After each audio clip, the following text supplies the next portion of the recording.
Hola, Hola, hola, Matilda. ¿qué haces, Franchu? ¿Cómo te va? Todo muy bien, ¿y vos? Bien, todo bien, por suerte. Qué bueno. Mm, Gracias, muchas gracias por aceptar la invitación no, de nada, acá y ser, estamos. y ser esta primera invitada de esta serie que quiero hacer con compañeros de la tribu. Bueno, bueno, con Franju les cuento que nos conocimos porque los dos aprendimos de Luis Felipe Espinosa las 5 leyes de conciencia bio y nos abrió como a todos ustedes conocer este modelo, un panorama así de entender la salud y la enfermedad desde otro lado. Y hoy el tema que nos convoca, ya que no estamos más en octubre, pero casi, es el tema de todo el tema de mamas, ¿no? Que me gustaría como estructurar un poco la charla en el sentido que para que la gente sepa qué temas, cómo vamos a abordar los temas, me parece, como hablar de control, para qué sirven los controles y en qué funcionaron y en qué no, para que cada uno, yo digo que cada mujer tiene que saber dónde se siente más cómoda, como dónde se siente más responsable.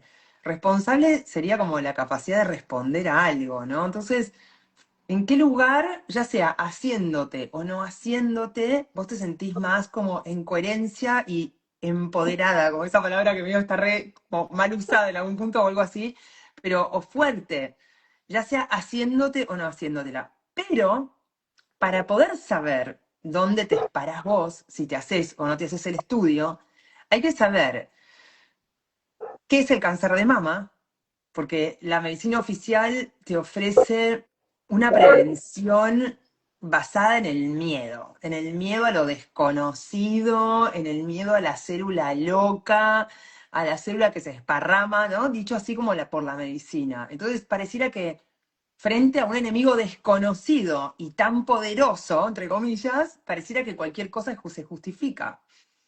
Entonces lo primero que diría es que, hablando de prevención, tenemos que conocer qué es, como, o por lo menos lo que Correcto. se sabe, porque la medicina oficial, después de pasaron un montón de años, montón de investigación, investigación, investigación, farmacología, no sé, como distintos tratamientos, y sigue siendo un problemón, sigue Claro, siendo un problema, como que no llegaron a nada en un punto. Y entonces quiero contarte eso, quiero contarles a las personas para qué sirve la mamografía, para qué sirvió y para qué no sirvió, y a partir de qué edad es útil, si es que es útil en algún momento, como para que tengan toda esa información para que cada uno pueda decidir. Con cosas que son oficiales. Todo lo que les voy a contar de temas de diagnóstico, de estudios, es de la medicina oficial, no es de la deep web ni de la medicina alternativa y a mí me encanta cuando la medicina oficial, que es la medicina que yo me formé y que tengo también como un montón de recorrido ahí, obvio, me encanta cuando la medicina oficial coincide con lo que aprendí después, como que de claro. cierta manera llegan a un lugar parecido. Entonces ahí donde, con más razón, no me puedo olvidar, como parece que algunos colegas míos se olvidaron, de, de leer esto que yo les voy a contar, que es medicina oficial, como de saber qué se sabe hoy en día de la mamografía. Y después hablar de, como una vez que alguien tiene algo, de dónde puede ver, cuál es el origen, como qué significa ese diagnóstico, porque creo que hay que ayudar a las mujeres con esos diagnósticos. Me gusta decir como a que puedan dar vuelta a la página, como a poder Claro, decir, eso me pasó, fue por algo, por algo, por algo, eh, tuve que hacer esto, esto y esto, eventualmente un sacrificio, algo, pero aprendí que no fue un error, que eventualmente fue durísimo, que eventualmente algunas mujeres no pudieron, y la pregunta sería, ¿qué es lo que hace que alguien no pueda con eso? Que lo vamos a tratar de reflexionar. Y entonces, está bien, Franju, yo hablo mucho, sonaste. no, ¿Estamos bien? está Bueno, perfecto, sí, está perfecto. entonces yo les tengo que contar, como que hay que empezar a contar de historia. Como los lo que se llama cáncer de mama, que es un evento en la medicina, en los senos, en las mamas de una mujer, existe desde siempre. Y la medicina intentando buscar como un alivio en que se muera menos gente de cáncer de mama, a partir de los años 70 empezaron a hacer fotos con rayos X, una radiografía del seno en forma así y después así, presionando para que ese tejido esté lo más, como que no se superpongan imágenes, sería que esté lo más chatito posible. Y a partir de ahí, con la idea de que eso ayude a llegar antes de que la mujer tenga un síntoma. Como enganchar a estas mujeres asintomáticas, que no tienen, que no se palpan nada, que llegan, hola, me vengo a hacer un control, para intentar que con esa estrategia mueran menos mujeres por cáncer de mama. Se empezó a usar en Inglaterra, rápidamente se difunde a todo el mundo, como, o no sé si rápidamente, pero como que se hace todo esto de hacer mamografía, hasta que en el año más o menos 2010, a partir de fines de los 90, se empieza como a hacerse preguntas, la medicina, a ver si realmente estaba funcionando o no eso. Estas estadísticas de ver si funciona o no se pueden hacer en los países, que no sé cómo es México, pero por lo menos en Argentina no se puede hacer, porque necesitas un país que registre todo, como que le Claro. haga todas las mujeres lo mismo y tenga como una base donde se pueda analizar qué es lo que pasó. Entonces empezaron a surgir estudios, como por ejemplo un estudio que salió, no sé si de un país nórdico o del norte de Europa, donde las mujeres hacen siempre lo mismo.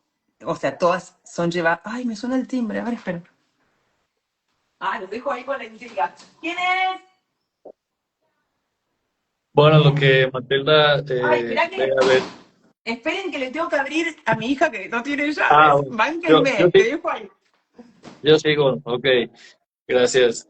Pues lo que tienen los en vivos, ¿no? Que tienen, pues forman parte de la vida real y como la vida misma, ¿no? Entonces, algo importante que nos muestra el estudio de las 5 leyes biológicas es que, poder entender que hay eventos específicos, eventos muy claros, muy definidos, que son los que detonan cambios en los tejidos mamarios. Estos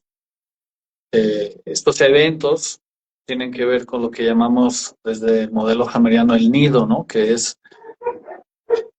¿todo bien, Matilda? Acá estoy, esperen que. Ay, estoy hecho un lío, esperen, ya vuelvo. Eh, esperen que le digo acá. Entonces, Bueno, entonces este estudio, ¿qué pasó? Era en este país, que era del norte de Europa, tenían en esa historia de ese país, por momentos hacían mamografía anual y por otros momentos cada 2 años. Y fueron a fijarse cómo le había ido a las mujeres y cuándo había más cáncer. Y para sorpresa de los investigadores, encontraron más cáncer cuando lo hacían todos los años o cuando lo hacían cada 2. Y fue una sorpresa enorme, porque no se lo imaginaban. Y había dos hipótesis que se podían barajar. Acuérdense que los científicos ven eso y dicen, ahí tiene que haber una explicación. Una explicación, una hipótesis era que los rayos hacían mal, como que tanto irradiar y hacer mamografía más seguido podía causar daño. Eso ya se descartó porque se sabe que hay una cantidad de rayos que el cuerpo tolera y así te hagas una mamografía todos los años, eso no es el problema. O sea, hay mucha gente diciendo que no, que los rayos, pero es una cuestión de dosis y por más radiografías que te hagas de mamas, que imagínense cuando alguien hace una tomografía, que son un montón de radiografías, eso ya se sabe que no, por más que no es que podrían no ser inocuos, pero se necesita una dosis alcanzable para que te haga daño. Entonces, lo que quedaba era pensar que cuando haces anual, encontrás tumores que cuando lo haces cada 2, algunos se curan solos. Es como, si busco todos los días, encuentro procesos que eventualmente el cuerpo lo gestiona. Y esto no es desconocido por la medicina oficial. Nos enseñan en la facultad que nuestro sistema inmunológico, todo nuestro sistema, procesos del cuerpo, tiene todo un montón de mecanismos para resolver y sanar, como sea, estos temas que le pasa en todos lados del cuerpo, como que hay estas células natural killers, como que hay un montón de información de tejidos nuestros que, entre comillas, frenan esos crecimientos. Con lo cual, a partir de ese estudio, es que el mundo recomienda hacer mamografía cada 2 años. Entonces, se hacen estudios en esa época, no sé, años 2000, 2010, que salió publicado más o menos en el 2010, un estudio muy importante que comparó cómo le iba a las mujeres que se hacían estudios y cómo le iba a las mujeres que no se hacían estudios. Y fue muy importante ese estudio, porque era la primera vez que se podía como comparar si realmente, cuál era el real beneficio. Y hay un beneficio. El beneficio de hacerse mamografías en cuanto asintomáticas, como mujeres, como diagnóstico precoz, es a partir de los 50. Pero ¿cuánto es ese beneficio? Y eso es lo que les quiero contar, porque hay un beneficio, como que hay una reducción de la mortalidad si uno se hace la mamografía a partir de los 50 y cada 2 años, pero siempre que uno se hace un estudio, hay riesgos y hay beneficios. Entonces, hay un poco de beneficio, no hay beneficio si uno se la hace antes de los 50. La recomendación sería a partir de los 50 y cada 2 años hasta los 70 años, donde se encuentra mayor beneficio.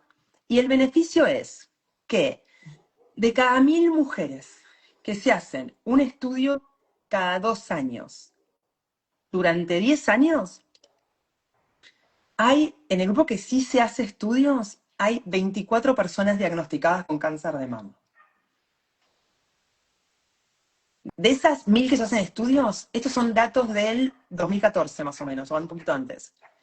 200 de esas 1000 el estudio les da mal y no era nada, pero implicó hacerse estudios o repetírselos, biopsia, etc. Esto 2014. Yo tengo que hacer un paréntesis acá, porque yo creo que hoy en día es mucho más alto ese número, pero lo estoy intuyendo, como que es más las personas que le da mal el estudio y no tenían nada. Ese número se llaman los falsos positivos, que es un estrés. Es un estrés porque tenés miedo, tenés miedo que te pase algo, tenés que hacerte más estudios, ¿no? Todas estas cosas. De esas 24 con diagnóstico de cáncer de mama, en el grupo que sí se hacen, entre 4 y 7, el cáncer se lo encuentran por fuera del estudio. Quiere decir que en esos 10 años, a la mujer, por más que se hagan los estudios, en algún momento por fuera, o sea, como en el intervalo entre entre un año y los 2 siguientes, se tocan algo. De esas 24 mujeres que tienen diagnóstico de cáncer de mama en las que se hacen estudios, 4 fallecen y 20 sobreviven. En el grupo que no se hacen, si comparamos con un grupo que no se hace estudios, obviamente el falso positivo no existe y hay 20 casos de cáncer de mama en ese grupo. O sea, y se mueren 5 y sobreviven 15. O sea que hay más cáncer si hago estudios que si no hay. Correcto. La reducción real de muertes es 1 de cada 1000. O sea, en el grupo que se hace se mueren 5, que no se hace mueren 4, digo, y en el grupo que no se hacen se mueren 5. La efectividad real es un 0,1%. ¿Es un poco? Sí. Antes de esa edad, estos números no dan ni cerca. O sea, antes de los 50 no sirve esto. No, no se puede decir eso. Ahora, en la efectividad real, el número absoluto es el 0,1%. 1 de cada 1000. Una muerte menos de cada 1000. Se cree que entre más o menos 4 de esas mujeres con diagnóstico de cáncer de mama son sobrediagnosticadas. Sobrediagnóstico significa, bueno, ahora se los voy a contar, pero antes quiero contarles una cosa. Vieron que cuando alguien ve en la televisión, ¿no?, en el Octubre Rosa y tal, o si le preguntas a tu ginecólogo, te va a decir que hacer la mamografía, hacerte mamografía, reduce tu riesgo en un 10% de morir. Entonces, ¿de dónde sale ese 10%? Porque en algún lado tiene que salir. Y sale de que 4 mujeres que fallecen de esas 24 en el lado que se lo hacen, es un 16%. Y 5 de 15, de 5 de 20 en el grupo que no se lo hacen es un 25%. Entonces, esa diferencia es la que dice 25, la diferencia es un 10%.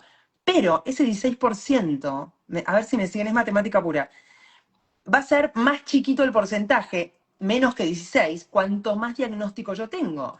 Porque si yo tengo 24, 4 de 24 es un 16%, y yo tuviera, no sé, 200, sería un 1%. Entonces, falsamente, yo puedo modificar sobrediagnosticando esos números. Entonces, pero hay un beneficio, una muerte menos de cada 1000 que se hacen estudios. Ahora, ¿cuál es el riesgo de eso? El riesgo es el falso positivo. Ahora les digo dónde leer esto para que lo lean ustedes, porque entiendo que podría buscar acá y mostrarles una foto. Mira, a ver si logro, si Hay logro. también, Matilda, hay también un estudio nórdico, sobre todo de Dinamarca, Mm. de Peter Ghosh, que, Claro, Peter Ghosh fue el jefe del Cochrane, que fue el que empezó correcto. a alertar sobre que no era tan bueno. Mira, acá en esto, miren, les voy a ver si puedo dar vuelta a la cámara y mostrarles. A ver si. A ver. Ahí va. Si ponen cáncer de mama Suiza en Google, van a encontrar esto que está en español: detección precoz por medio de mamografía. Y se explica todo de la mamografía a partir de los 50 y tal. Y en la página 10, creo que era, sí, en la 10 está este gráfico. Resultados, lo que les estoy explicando, explorados en el marco de un programa de detección precoz. Acá están las 5, las 24 con cáncer de mama en los que se hacen, 4, 20, bueno, ahí ya está. Y acá dice que aproximadamente 4 de las 24 diagnósticos de cáncer de mama son los que se conocen como sobrediagnósticos. Que sobrediagnósticos, que está escrito acá, es un informe de el Colegio Médico Suizo junto con el Instituto Nacional del Cáncer de Suiza, a partir de ese estudio que yo les cuento que se hizo, que demostró que no servía tanto como se creía. Sobre el diagnóstico, y se los estoy leyendo de acá, se entiende por sobrediagnóstico aquellos tumores malignos que nunca se habrían detectado sin una mamografía, por lo que no habrían tenido ninguna importancia para las mujeres afectadas. Dice, dado que en el momento de diagnosticarse el tumor maligno no se sabe cómo va a seguir evolucionando o si va a causar problemas, se sigue el tratamiento contra el cáncer. Y yo ¿Esto qué aquí, significa? Matela, yo aquí pondría un inciso muy importante. Nosotros desde nuestro modelo, el concepto maligno Bueno, eh, ya nos obviamente. hace Sí, ahora ruido. de eso. Lo vamos a explicar. Voy a prender la luz. Entonces, es que te encuentran un cáncer de mama, pero solo porque hiciste el estudio. Eso quiere decir que tu cuerpo lo hubiese gestionado y nunca hubiese sido un problema para vos. Es muy loco esto, porque se cree que es. Acá, en esta época, se decía que era con más o menos un 10%. Y yo creo que hoy lo leí en algún lado, que se considera que es entre el 30 y el 50% de mujeres con diagnóstico de cáncer de mama que fueron sobrediagnosticadas, que implica una sobreprestación de tratamiento, como un sobretratamiento, porque sería que esos tumores se te hubiese curado solo. Como que uno entiende, pero ¿cómo? ¿Un cáncer se cura solo? No, no, no es que quiero decir eso. Tal vez sí, pero se cura más fácil si no te enterás. y si no te enterás, y si es asintomático, si no te da ningún síntoma, pues quiere decir que es todo más sutil, sería. Ahora, y también acá está explicado bueno, los falsos positivos como efectos secundarios o desventajas, mejor dicho, y la exposición a rayos X, que es lo que ya les expliqué. Entonces, esto que les estoy contando es lo mejor en prevención de mortalidad por cáncer de mama. Lo mejor. No sé, no sirve, sería hacer ecografía. La ecografía se inventó como un complemento para ver si la persona que tiene un nódulo es líquido o sólido. Y ahora vamos a los síntomas. Y para completar en mamas muy densas, que por mamografía se ve como todo blanco, para ver si hay algo que no se está viendo. Pero nunca se estudió la mamografía sola en la prevención de la mortalidad de cáncer de mama.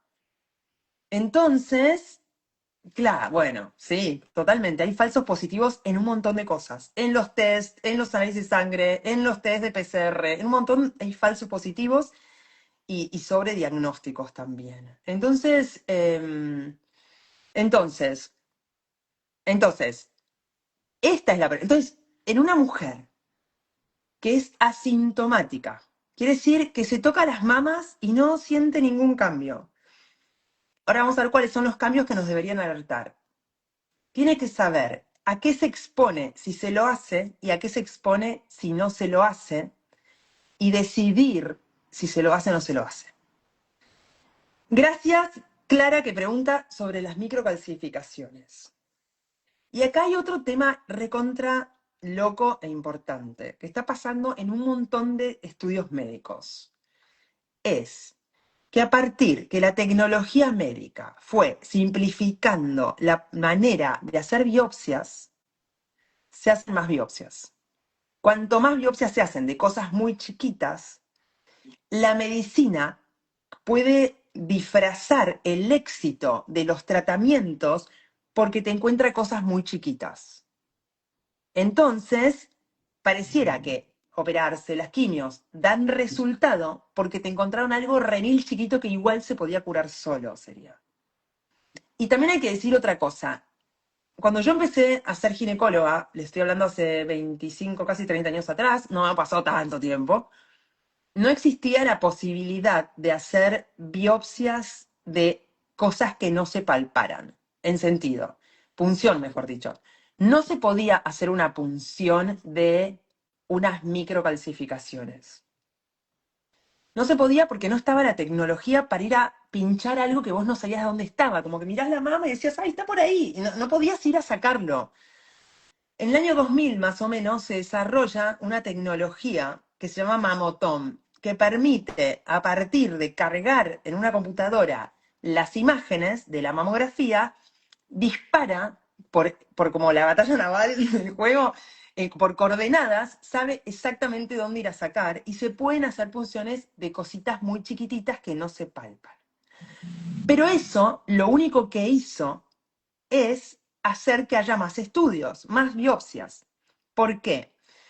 Porque en ese momento, cuando no existía la posibilidad de hacer biopsias sencillas de cosas que no se palpaban, la manera que había de estudiar eso que no se palpaba era inyectar carbón a ojo, analizando como coordenadas en nuestra cabeza, viendo las imágenes, decir, debe ser por acá.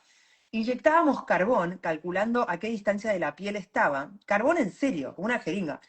Se llevaba a la señora a quirófano, se le abría la piel en el lugar que creíamos que era el lugar más cercano a esa mancha, se buscaba la mancha, se sacaba toda la mancha, que implicaba más o menos un pedazo de seno, no sé, como de 2 por 2, por decir, como una pelotita. Y eso se mandaba a sacar una foto en el momento mientras la mujer dormía, para ver si lo que queríamos sacar realmente lo habíamos sacado. Si lo habíamos sacado, se cerraba y eso después se estudiaba. Si por error no se podía sacar porque no lo habíamos encontrado, había que seguir sacando a ojo. Bueno, saca para este lado, saca. Y siguiendo haciendo fotos hasta encontrar lo que queríamos sacar. Con lo cual, para poder enviar a una mujer a hacerse ese tipo de estudio, la persona antes tenía que ser evaluada por un profesional especialista en mama que analizaba las imágenes a ver si justificaba pasar por semejante cosa. De hecho, uno podía medir la idoneidad de un servicio o la excelencia de un servicio de mamas, especialista en seno, como de patología mamaria, por la cantidad de biopsias que hacían que realmente eran positivas. Como si vos ibas a un lugar que operaban a todo el mundo, no ibas a ir ahí a operarte, porque quería decir que operaban, dale que va, sin tener, como, sin Sin un analizar bien a quién criterio, estaban claro. operando. Sí. Entonces, antes de que alguien te operara de una microcalcificación, te mandaban a ver al súper especialista del servicio, el médico te pedía las imágenes, miraba, analizaba, te hacía participar a vos, como, che, mirá, el estudio es difícil, hacer esta biopsia, ¿te parece que esperemos? No me parece, miremosla en 6 meses. Era como toda una cosa basada en la idoneidad y la confianza que la mujer depositaba en el médico. Desde que apareció el mamotón, los médicos especialistas en mama se transformaron en intermediarios entre quien hace el informe, porque ya ni miran las imágenes, y ellos mismos que hicieron el informe que después te punzan. Entonces, es como que se armó un lío, porque hoy ya no podés decir, che, ¿cuántas punciones haces que te da mal? A ver si voy ahí o no. Hoy punzan, conozco gente que se punzó 3 veces, la mitad de mis amigas se punzaron. Es como, ay, el médico te dice, bueno, es una pavada. Bueno, es una pavada. Técnicamente es una pavada. Pero y el estrés, y después el miedo que tenés, y después si te sobrediagnostican y tenés un cáncer que si no te lo encontrabas no pasaba nada, entonces es que hay que informarse. Entonces ahora te voy a dar la palabra, porque así yo me tomo Bien. unos mates, porque además esto que estamos contando es basado en la medicina del miedo. Ah, no, antes de terminar voy a hablar otra cosa. En el 80 y pico, en 83, por ahí, se publicó en un journal, en una revista de medicina psicosomática, un estudio que unos psicólogos hicieron era en un centro de diagnóstico de mamas, donde las personas llegaban a las mujeres llegaban a hacerse una punción de mamas, una biopsia. Aclaro, no eran las punciones de ahora, eran las biopsias que realmente justificaba, ¿no? Como hacer una biopsia. Y los psicólogos, interrogando a las personas, a las mujeres, pudieron predecir con un 94% de precisión quién le iba a dar bien y quién le iba a dar mal la biopsia.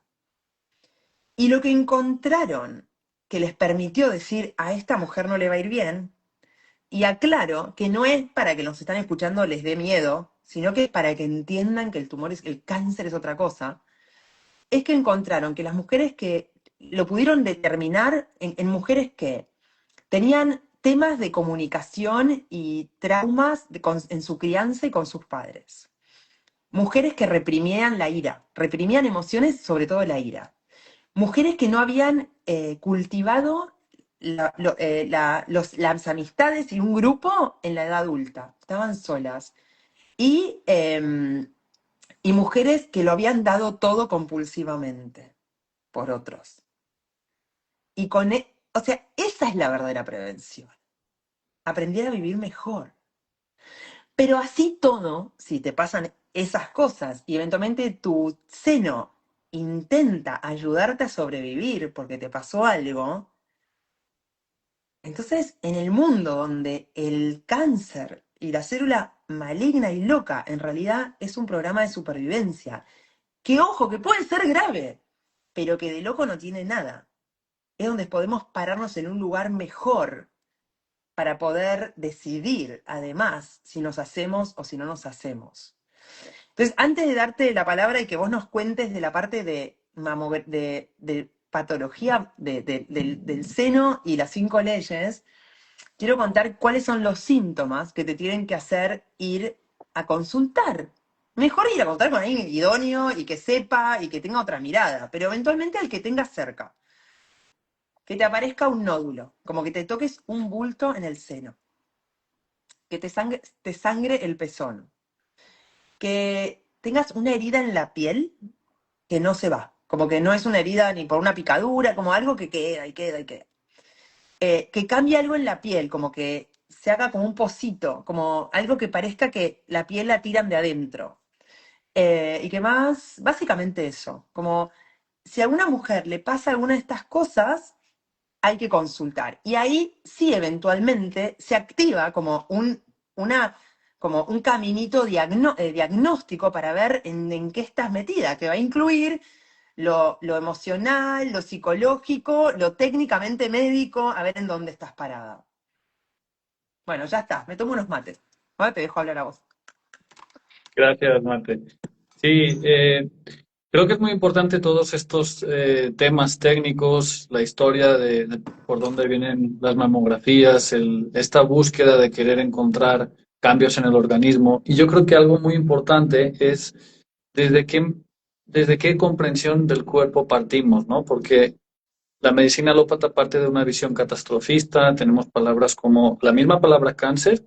Desde el modelo de las 5 leyes biológicas deberíamos redefinirla, porque ya tiene malignidad y catastrofismo implícito, ¿no? Entonces, cambios en el seno, cambios mamarios, sí los puede haber, pero creo que es súper importante que desde el modelo de las 5 leyes biológicas podemos entender las causas de por qué se activa un tejido y también las causas de por qué se desactiva, y eso ningún otro modelo lo ha podido explicar, ¿no? En los comentarios, algunos minutos atrás, alguien mencionaba sobre China, que había unos estudios que había menos detecciones y se atribuyen no solo a través de la alimentación o si se toma, hay muchos factores que están dentro de riesgo o que se les atribuyen como la culpabilidad fuera del modelo de las 5 leyes, que puede ser que si consumen leche de soya, si se usa desodorante, si se usan sostén o brasier o no sé cómo le llaman en Corpiño, Argentina, corpiño. corpiño. Todos estos factores, desde las 5 leyes biológicas, cuando estudiamos y analizamos casos, no hemos encontrado un solo caso que active o desactive un programa mamario por esos factores. Y Claro.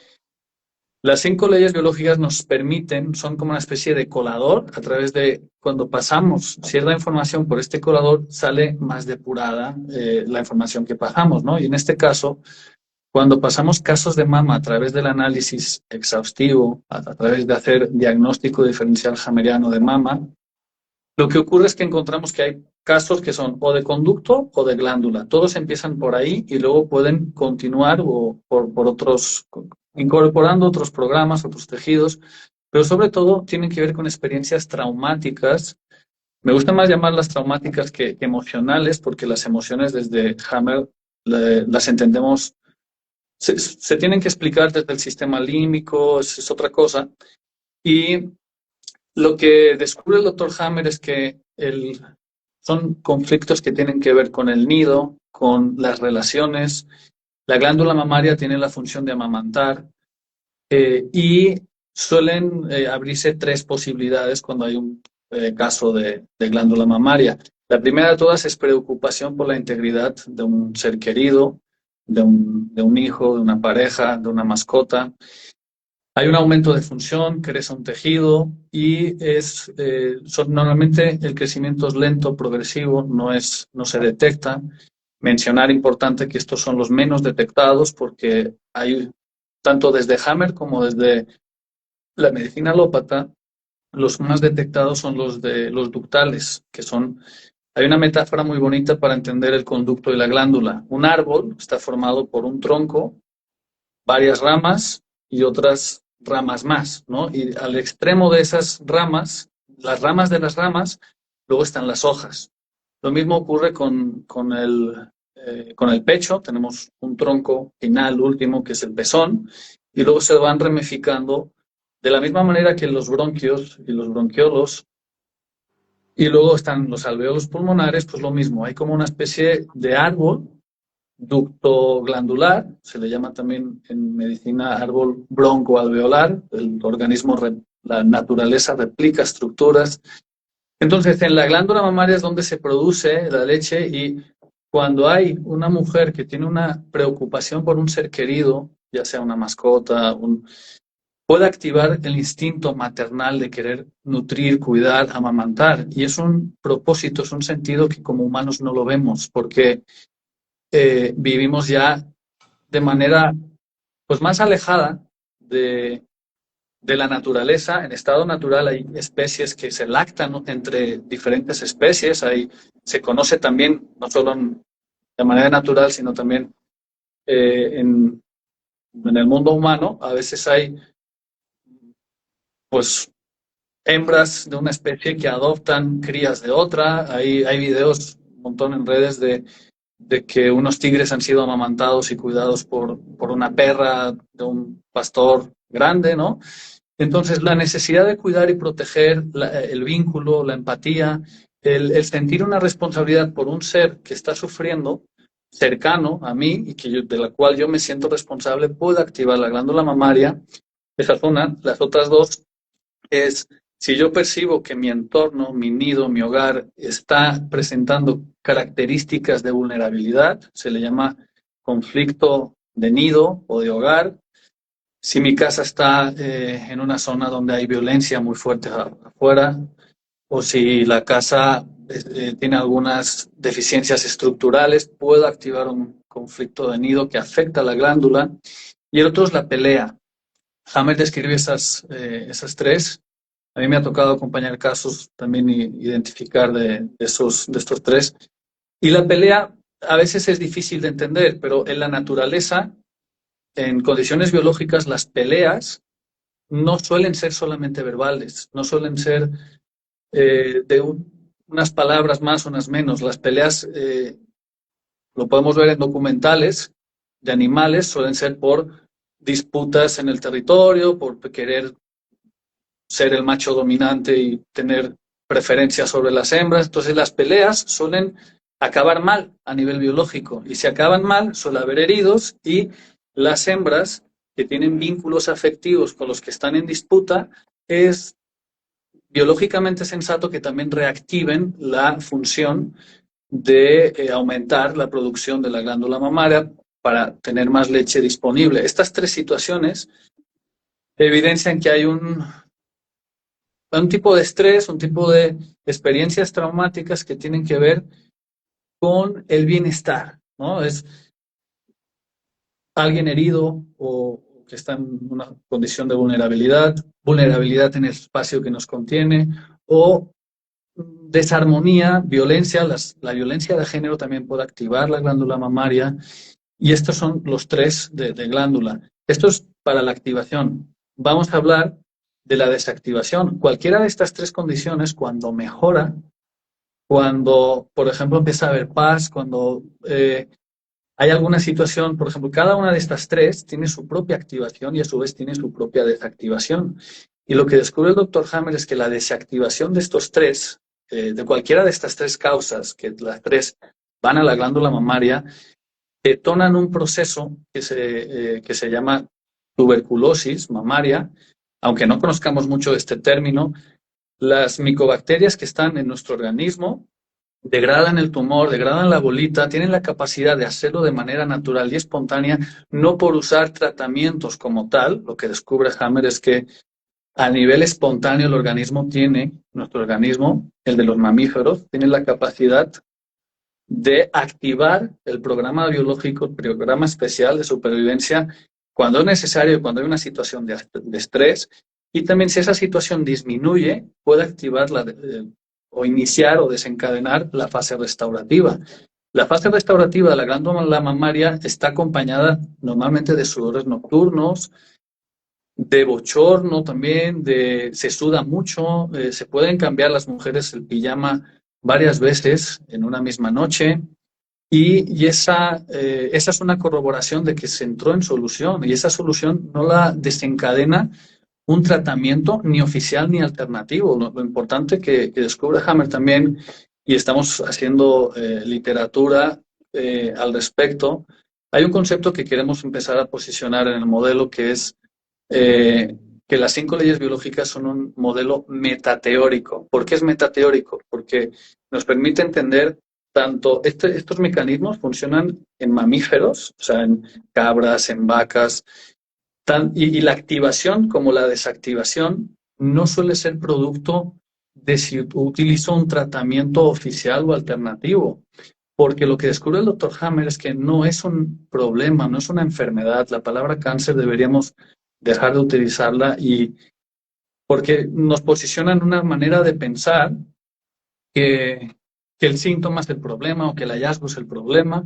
y no lo entendemos porque lo estudiamos de manera descontextualizada. O sea, los médicos actualmente, la oncología actual, ve únicamente, no levanta los ojos del microscopio o de la imagen y no ve la persona en eh, de manera completa. No estudian los traumas que está viviendo esa persona.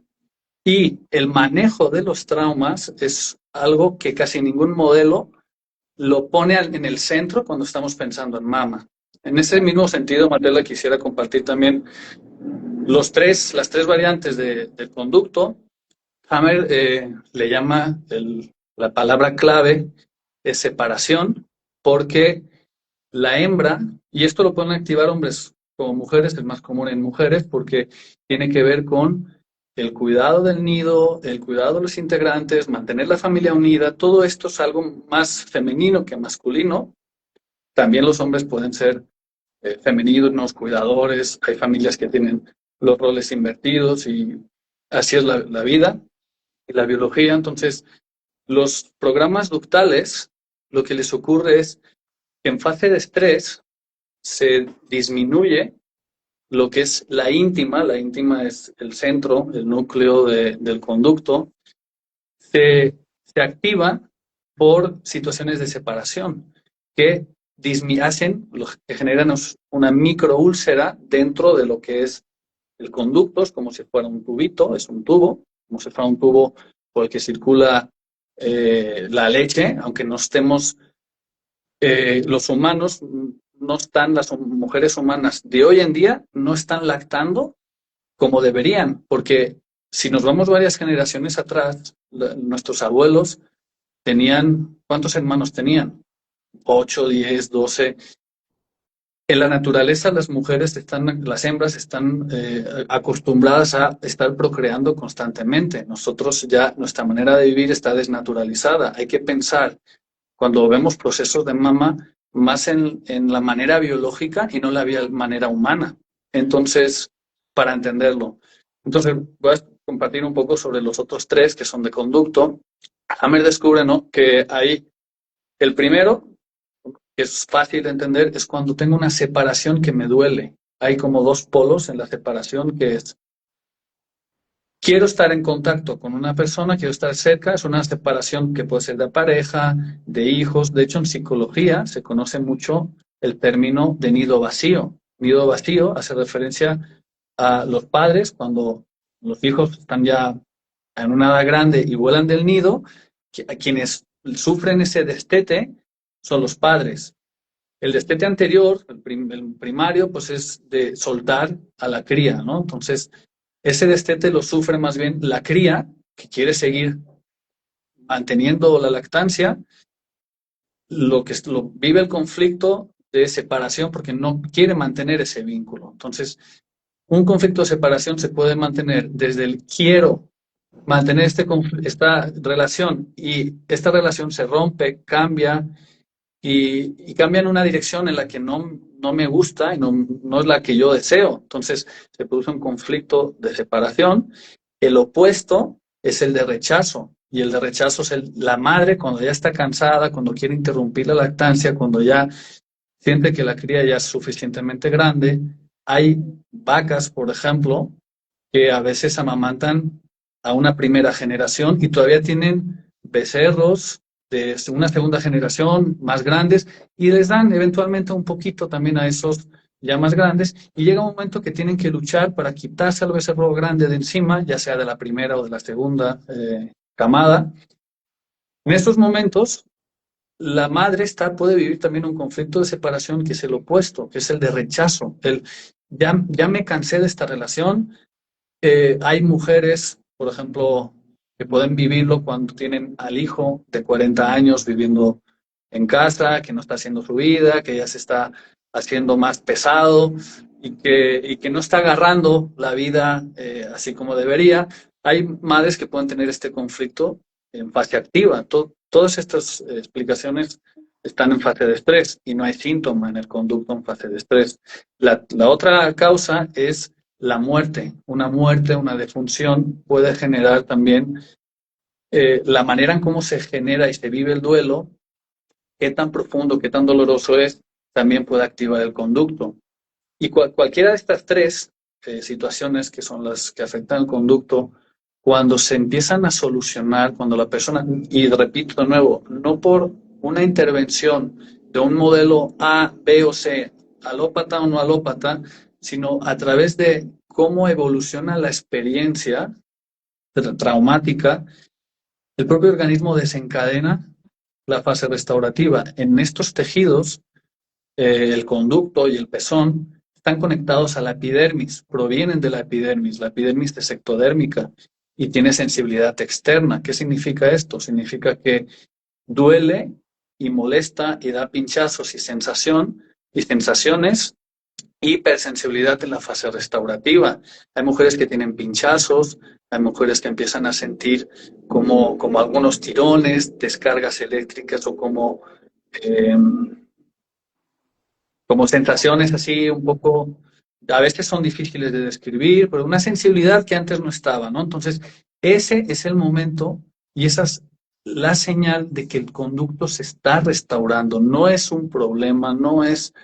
el concepto de enfermedades de las 5 leyes biológicas lo tenemos que redefinir porque nos ayuda a entender que este síntoma, tanto la sensibilidad del conducto como las sudoraciones nocturnas, es la manera que tiene espontánea el organismo de restaurarse de los cambios que hizo en la fase de estrés durante el momento del trauma. Entonces, cuando nos encuentran algo, cuando hay un hallazgo, si no lo filtramos por el modelo de las 5 leyes biológicas, es muy fácil que podamos caer en, en el miedo, en el no saber por qué, en el pensar que por mala suerte, que por malos genes.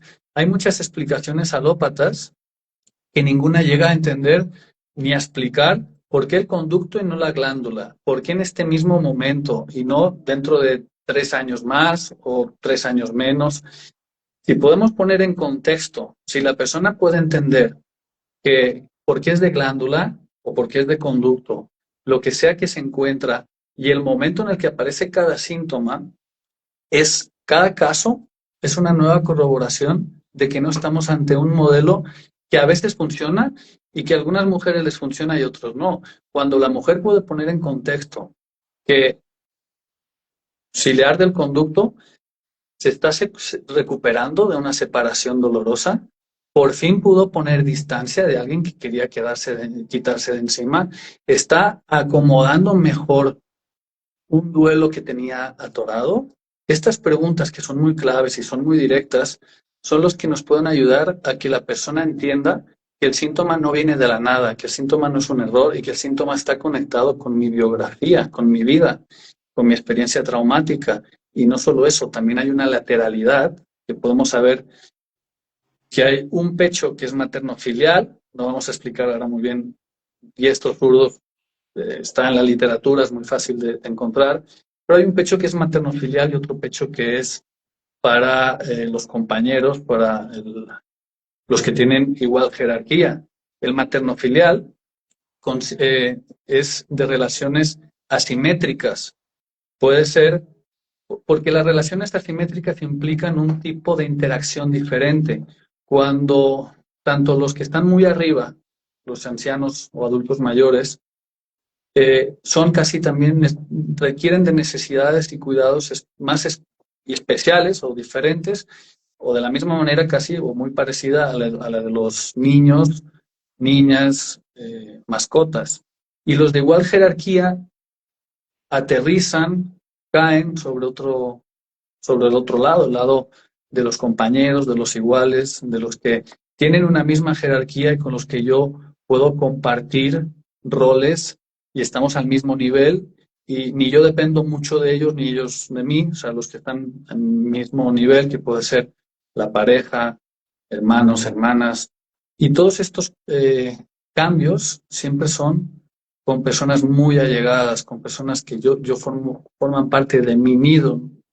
Difícilmente sea con alguien como un vecino, un amigo lejano, un primo que hace años que no se ve, ¿no? Entonces, el poder poner en contexto esa bolita, que ese hallazgo, hay ahí también algo muy interesante y es que a veces se encuentran tejidos cicatriciales, a veces se encuentran cicatrices antiguas de procesos que ya se consolidaron y si esto se activa, se puede activar una alarma y se puede caer también en como patologizar algo que a lo mejor ni siquiera debería ser, ni siquiera tendría que haber sido detectado, ¿no? Entonces, lo que desde las 5 leyes biológicas nos impera el modelo descubierto por el doctor Hammer es salir a gritar ahí fuera y decir muchas mamografías, lo que sea que te encuentren, te lo van a contextualizar con lo que tú has vivido, te van a hacer entender por qué en este momento, vas a poder entender por qué es el conducto y por qué no es la glándula o por qué es mixto. Y a través de este autoconocimiento se pueden entender también que el peligro se reestructura y se puede entender cómo eh, cambia la percepción del peligro, porque cuando puedo entender que mis traumas, que las cosas que no tengo resueltas, que las cosas que me duelen de mi nido, de mi familia, de mis relaciones más importantes son el acelerador y el freno, me cae en la conciencia que la ayuda o la curación no está en hacer muchas terapias o hacer esa terapia o esa otra o empezar a coleccionar terapias, que es algo muy común que suele ocurrir, sino que está en entender por qué a mí, por qué en este momento, qué relaciones me han estado doliendo, tiene sentido esto que me están diciendo, porque desde ahí hay una nueva manera de tomar decisiones. Me ha tocado acompañar casos que descubriendo esto deciden y entendiendo, porque es muy importante entender este trauma, este conflicto, esta experiencia dolorosa, ¿ya se resolvió? ¿Se está resolviendo? ¿Crees que va a estar avanzando, retrocediendo? Esto es lo que llamamos recidivas, que es entrar un poco en fase activa, luego en solución y tener intermitencias. Si detectamos en qué fase se encuentra y qué tanta probabilidad hay de que de que la mujer pues, esté dando vueltas en ese sentido, se abre una ventana de tiempo en el que la persona puede decidir si no es nada tan grave, porque los casos no se agravan por mala suerte. O sea, hay maneras a veces, algo que también ocurre es que las mujeres se ven a sí mismas en último lugar o casi no se ven. Entonces, como terapeutas especializados en mama, pues lo que podemos hacer es que la persona se ponga en primer lugar. Con Fabi Reyes, que es mi esposa y psicóloga clínica, también estamos trabajando con incorporar una figura que en el modelo sistémico tienen, que es la del tutor de resiliencia, que es una persona cercana a quien está viviendo una dificultad, sea de la que sea. El tutor de resiliencia tiene como un rol también como de terapeuta, de amigo, de ayudador, puede ser cualquier rol, pero es la persona que te sostiene, que te escucha, que te aconseja.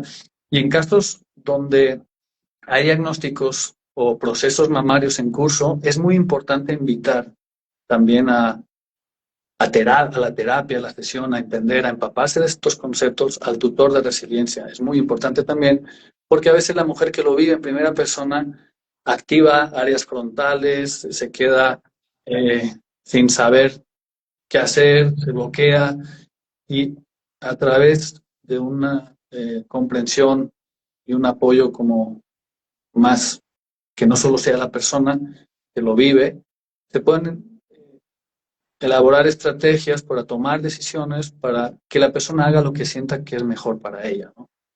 Claro. Impecable. Me dejaste hipnotizada, Franju. Bueno, Y creo que hay que tener en cuenta esto que empezamos a hablar, que una cosa es cuando el cuerpo mostró un cambio y otra cosa cuando te lo encuentran en la mamografía todo chiquitito, que a veces se arma toda una historia como, una historia de mucho miedo y de empezar a tener que decidir hacer cosas a partir de hacer un estudio que en realidad la mujer no debería habérselo hecho, sería. Es como, no quito que una vez que si conocemos el modelo, casi que sí te lo podés hacer si quieres, como, pero el tema es que a veces te encuentran algo muy chiquito que se hubiese resuelto solo, que tal vez tiene que ver con algo que te pasó, obviamente que tiene que ver con algo que te pasó, pero esa sutileza, que por ahí no fue un temón, sino un temita, que igual se hubiera resuelto y resuelto y terminado, eventualmente ahora te pone en un lugar donde, donde si no tenías un problema, ahora sí que lo tienes. Como que le das más Claro, entidad a algo que en realidad arrancó siendo un error. Algo así, como que en realidad no sabemos, que es un poco ese sobrediagnóstico, que es sobreprestar tratamiento oficial o tratamiento alternativo, o como sobreprestar algo a partir de un estudio que no debería haberse realizado, sería, ¿no? Que es mejor sobreprestar arreglar emociones o arreglar traumas, obviamente, que sobreprestar química, pero a veces claro. puede llevar al mismo lugar de, ¿no? Como que hay que prestar, hay que como tener en cuenta esta situación.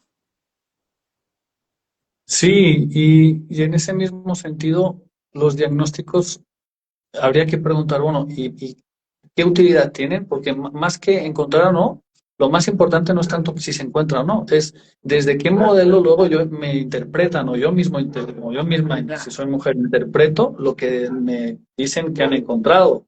Porque desde el modelo alópata es catastrofista, a veces tiene, no en su plenitud, porque hay veces que sí dicen, no, esto es benigno, ¿no? Y no es, no todo es malo desde la alopatía, pero hay una incertidumbre que sí genera estrés y hay un actuar siempre pensando en que lo peor puede suceder, porque como no se conocen las causas, nosotros desde este lado las podemos conocer, pero lo importante no es que nos crean, porque aquí lo importante es cómo lo vive la mujer que lo está viviendo. Y algo que también es importante mencionar es que desde el modelo alópata no se explica lo benigno. Pues, se encuentran, todo lo que se encuentra es como ocasional y no hay una explicación. Desde las 5 leyes entendemos cada tejido cómo evoluciona en cada fase y cuando se encuentra el conducto, por ejemplo, primero se ulcera, luego se hincha y puede generar una estasis ductal, una obstrucción en el conducto. Pues las microcalcificaciones, por ejemplo, hay componentes que están un poco dentro de los... Somos agua, ¿no? Somos, el ser humano, somos un 80-90% de agua, entonces cuando el conducto se obstruye y se ulcera en solución, puede dejar microparticulitas que cuando, si recordamos la estructura como de las ramitas del árbol, si se obstruyen varios conductos, puede dejar puntitos así dispersos. Esa explicación lo que nos da desde el modelo hamileriano es que activó y desactivó un tema ductal y desde la alopatía saben y conocen, ay, mira, microcalcificaciones es casi igual a que esto es maligno, puede empeorar. Que empeore o no empeore depende de cómo la mujer vive y gestiona sus conflictos de separación. El conducto no está mediado por unos genes que son como una bomba de relojería claro, con una alarma o con una cuenta descendiente, ni es error mal trenzado del ADN, ¿no? De que las claro. hebras están Sí. mal trenzadas, ¿no? Entonces, todo esto, el poder interpretar cada hallazgo desde este modelo, nos da la posibilidad de poder ver si esta interpretación hace sentido y me cuenta una historia diferente del dolor que he vivido. Y si me encuentran algo, es porque también he vivido algo que ha sido doloroso, ¿no? Y poder tener ese, esa comprensión permite que luego se tomen decisiones ya no desde una incertidumbre de correr, porque la cosa maligna que no me atrape o que no sea más rápida o que no crezca más que yo, porque o sea, todo eso es importante poder tener acceso a esta información porque ¿cuántos años y décadas llevamos con haz donaciones para que se cure, para que hagamos grandes avances en investigación en cáncer de mama y se siguen haciendo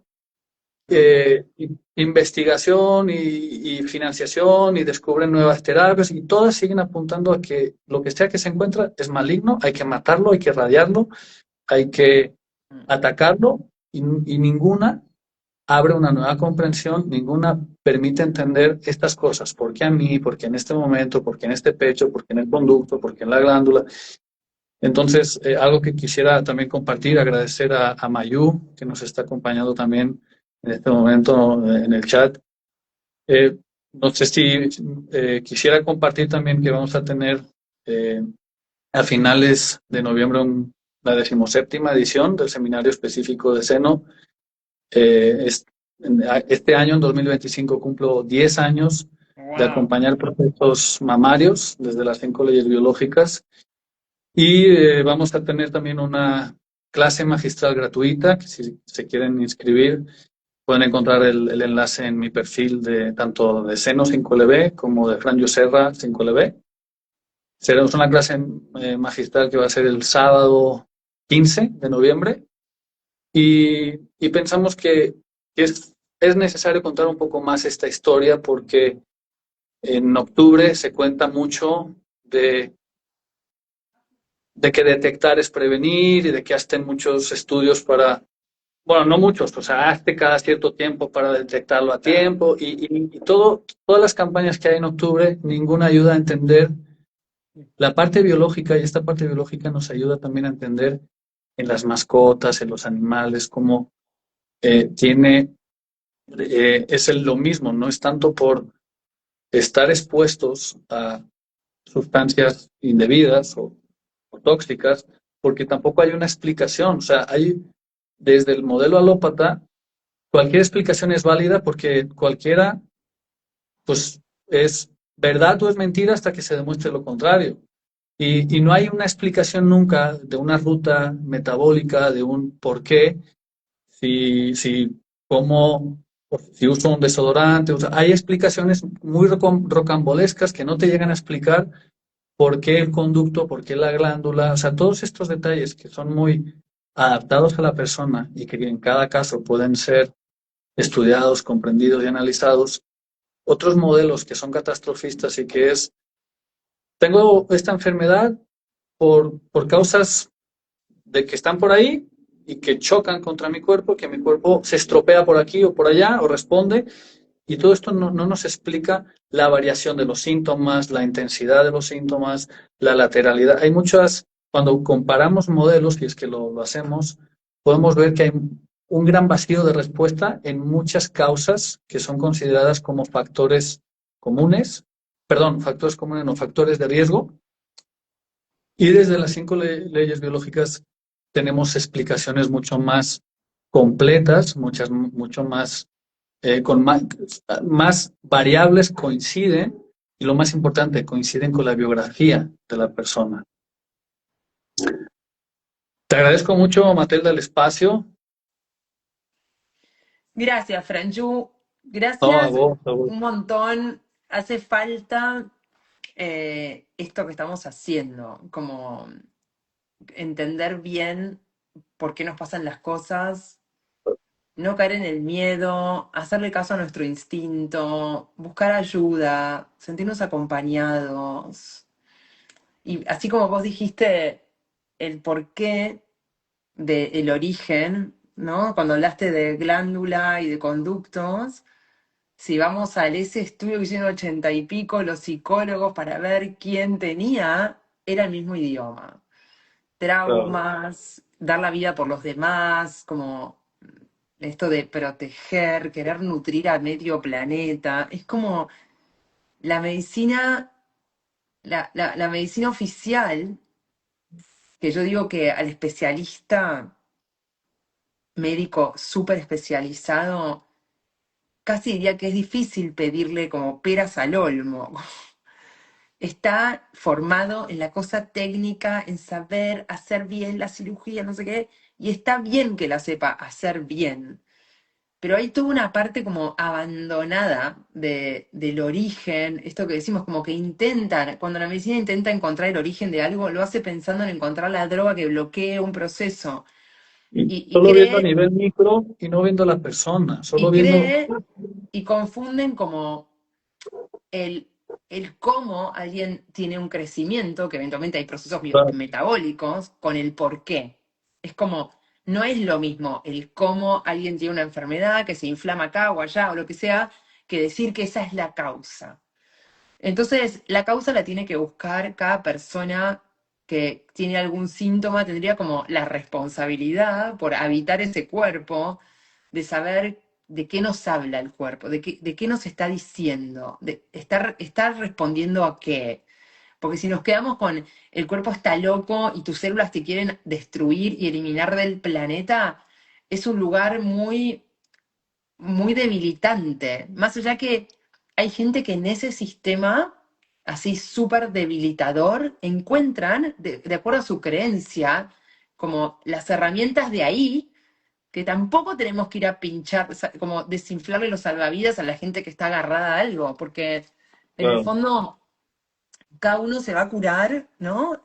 Hay muchas opciones de curación, incluso en la medicina oficial, que pareciera como hay un montón de gente que también se curó, pero lástima que se curó y eventualmente aprendió, pero tal vez se curó y no aprendió y sigue en el miedo, en no tener la oportunidad de transformar ese susto que tuvo en un aprendizaje muy profundo. Claro, y a veces ocurre, Matilda, que la curación se da de manera espontánea y se le atribuye y se le pone la medallita a la intervención que se haya elegido, porque eso Claro, también lo denuncia Hammer, ¿no? Dicen a veces que es siempre el remedio está afuera, nunca el responsable del éxito casi nunca es el cuerpo, siempre es claro, lo que sea que tomaste, ¿no? Y aquí no es que estemos queriendo que no se tomen cosas, pero también pasa a veces que se toman demasiadas porque es, claro, bueno, voy a hacer 4, 5, 6, 8 tratamientos porque quiero ver a ver cuál, y eso genera un estrés todavía mayor que se claro. invisibiliza. Mm. Quiero mandar un saludo también a Eric Bernal, que está por ahí acompañándonos y que el Sí, miércoles genio, Eric. también voy a tener un live con él. Sí, Y, síganlo, envío encuentros que está haciendo un trabajo bellísimo, bellísimo. Así sí, y que, nada, pues agradecerte, Matilda, el espacio, invitar a que nos puedan seguir también a Ceno 5LB, una cuenta muy recién creada, que nos vamos a enfocar única y exclusivamente a expandir esta comprensión, porque consideramos que es necesaria expandirla, sobre todo porque la prevención, y es un poco el título que tenía el live, ¿no? De más allá de las mamografías, prevención a través de la 5LB, o sea, ¿de qué sirve detectar algo si la interpretación a veces cuenta más que lo que sea que se descubre, ¿no? ah, Y las 5 leyes biológicas nos dan una interpretación de conciencia, de disminuir la incertidumbre y de autoconocimiento, y sí, eh, desde este modelo se pueden tomar las decisiones de manera diferente. sí. Bueno, estoy yendo para México mañana, así que si alguien quiere venir al Perfecto. Congreso Ciencia y Conciencia o al taller que voy a impartir de temas de ginecología, donde vamos a hablar de esto también en Querétaro el 9 de noviembre, súper, se contactan conmigo y nos vemos. Así que, bueno, muchas gracias, Franchu. Oh, a vos, y por último invitar a, si pueden entrar a la página de seno5lb.com, diagonal CES, SES, que es Seminario Específico de Seno. Ahí van a tener toda la información, pueden acceder desde el navegador o desde los enlaces de la bio de mi perfil de Fran Yucerra o de Seno5LB. Muchas Bueno, gracias a todos por gracias, seguirnos hasta estoy el a tu final. disposición para repetir esto porque lo que pasa con Instagram, que la gente igual lo va a compartir y lo va a ver, pero después queda como en el feed allá atrás y la gente no lo vuelve a ver, así que esto lo tenemos que hacer cada cierto tiempo porque es un tema muy importante para que todos lo tengan presente porque necesitamos entender que la enfermedad es otra cosa, salir del miedo y tomar decisiones muy bien informadas. Correcto. Con mucho gusto, Matilda, acepto tu propuesta, tu invitación y con mucho gusto repetimos. Bien, sí, nos comprometemos a hacerlo. Súper. Bueno, Mandamos un fuerte abrazo a todos los que nos acompañaron hoy y a quienes nos ven en diferido también. lo dejo Gracias, grabado, guardado y te lo comparto. Bye, te lo muchas tomo de gracias. colaborador. Buen Bueno, viaje también y esperamos gracias, que México te gracias. reciba con Abrazo, los brazos Mayu. abiertos. Dale, perfecto. Bye. Y Chau, suerte en el chau. Congreso. Bye. Bye.